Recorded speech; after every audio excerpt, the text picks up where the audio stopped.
Reproductive Health Part 2 NCERT Chapter 4 Sexually Transmitted Diseases और Infection, इसे हम STI भी कहते हैं, STDs भी कहते हैं। STI Sexually Transmitted Infection, और जब वो डिजीज है तो Sexually Transmitted Disease। तो ऐसे डिजीज जो सेक्सुअल इंटरकोर्स या सेक्सुअल रिलेशनशिप के दौरान पेशेंट से हेल्दी पर्सन में ट्रांसफर होता है, ऐसे डिजीजेस को हम वेनेरियल डिजीज कहते हैं, रिप्रोडक्टिव ट्रैक्ट इन्फेक्शन भी कहते हैं, RTI भी कहते हैं। ऐसे बीमारियों में आता है gonorrhoea, syphilis, genital herpes, genital warts, hepatitis B, AIDS, इस तरह की बीमारी जो सेक्सुअली ट्रांसमिट होता है एक आदमी से दूसरे आदमी में। सेक्सुअली ट्रांसमिटेड इन्फेक्शन और डिजीज कैसे हो सकते हैं, how can it transmitted?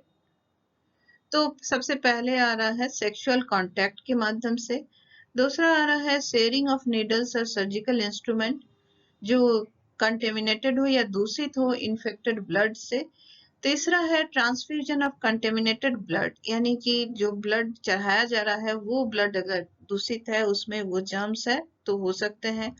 STD can also be transmitted from an infected mother to the fetus. Mother से फिटस में भी ये इन्फेक्शन जा सकता है ना। ये क्या क्या हम प्रिवेंटिव मेजर ले सकते हैं या क्या क्या हम सावधानियां बरत सकते हैं? पहला है कि avoid sex with unknown person, इसके बाद यूज कंडम्स ड्यूरिंग सेक्स, फिर है इफ द अर्ली सिम्टम्स है itching, fluid discharge, light pain, ये सब है तो जेनिटल रीजियन में कोई भी स्वेलिंग है तो डॉक्टर को कंसल्ट करना चाहिए। अगर STD जो है वो अनट्रीटेड रह जाता है तो पेल्विक इन्फ्लेमेटरी डिजीज जिसे हम PID भी कहते हैं, ये एबॉर्शन यानी कि गर्भपात का भी कारण होता है या बच्चे एबनॉर्मल होना, बच्चों में डिफेक्ट होना, इसका भी कारण होता है। साथ में एक्टोपिक प्रेगनेंसी यानी कि जो इम्प्लांटेशन हो रहा है वो यूट्रस में नहीं होके फैलोपियन ट्यूब या अदर पार्ट्स में भी हो सकते हैं। इनफर्टिलिटी में यानी कि गर्भधारण में समस्या हो सकता है, इवन कैंसर तक के लिए कारण हो सकता है ये STD।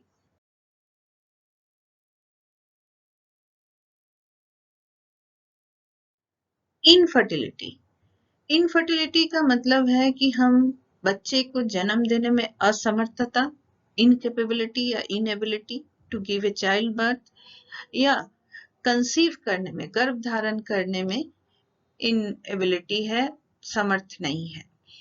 तो the reasons for infertility can be physical, hereditary, drugs और साइकोलॉजिकल। इन कारणों से शारीरिक कारण हो सकता है, वंशानुक्रम में कोई भी इनहेरिटेड डिजीज हो सकता है, दवाइयों के प्रयोग से, या मेंटल स्ट्रेस भी एक कारण है।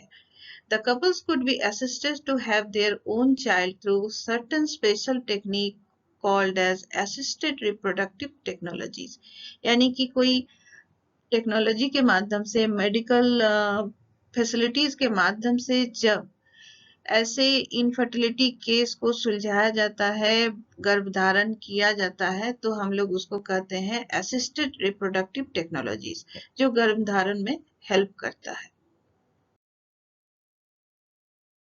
असिस्टेड टेक्नोलॉजी में आ जा रहा है सबसे पहले इन विट्रो फर्टिलाइजेशन, जिसे हम IVF भी कहते हैं। IVF में fertilisation of ovum outside the body होता है और एम्ब्रियो को ट्रांसफर किया जाता है यूट्रस के अंदर, यानी कि एम्ब्रियो शरीर के बाहर बनता है और वो मदर के एम्ब्रियो में उसे ट्रांसफर किया जाता है।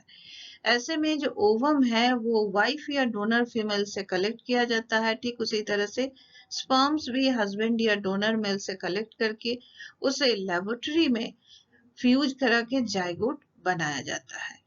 जो जाइगोट जो है वो फिर फैलोपियन ट्यूब में पहुंचाया जाता है। इस ट्रांसफर को हम लोग कहते हैं जिफ्ट, इंट्राफैलोपियन ट्रांसफर। और उसके बाद एम्ब्रियो जो है अगर वो 8 ब्लास्टोमेयर यानी कि 8 सेल से ज्यादा स्टेज में है तो उसे फैलोपियन ट्यूब में नहीं पहुंचा के डायरेक्ट यूट्रस में पहुंचाया जाता है। इस ट्रांसफर को कहा जाता है intra uterine transfer, IUT। The transferred embryo जो है वो अपना फर्दर डेवलपमेंट, आगे का जो विकास है वो क्या करता है, यूट्रस में ही कंप्लीट करता है। इस हिसाब से हम देख रहे हैं कि ये है हमारा आईवीएफ, यानी कि जो जाइगोट बन रहा है वो लेबोरेटरी में बन रहा है और फिर उसको ट्रांसफर किया जा रहा है निडल के माध्यम से यूट्रस या फैलोपियन ट्यूब के अंदर। इसके बाद हम लोग देख रहे हैं इसके अलावा भी एआरटी यानी कि असिस्टेड रिप्रोडक्टिव टेक्नोलॉजी में आईवीएफ के अलावा भी और भी 3 मेथड हम लोग यहाँ देख रहे हैं। एक हो रहा है gift, gamete intra fallopian transfer.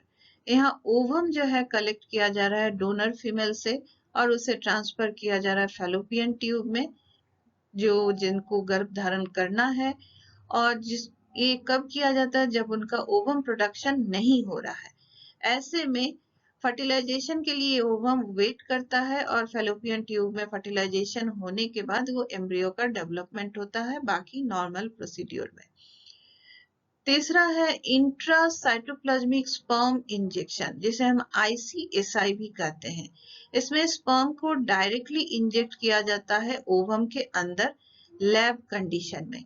जैसे हम यहाँ देख रहे हैं कि स्पर्म को डायरेक्ट इंजेक्ट किया जा रहा है ओवम में और ये हो रहा है लेबोरेटरी में। चौथा है आर्टिफिशियल इंसेमिनेशन। आर्टिफिशियल इंसेमिनेशन और इंट्रायूटेराइन इंसेमिनेशन, इसमें सीमेन को कलेक्ट किया जाता है फ्रॉम द हस्बैंड और ए हेल्दी डोनर और उसे आर्टिफिशियली इंट्रोड्यूस कराया जाता है, एंटर कराया जाता है वेजाइना या यूट्रस में। और इस तरह से इस प्रोसेस को हम लोग नाम देते हैं आर्टिफिशियल इंसेमिनेशन।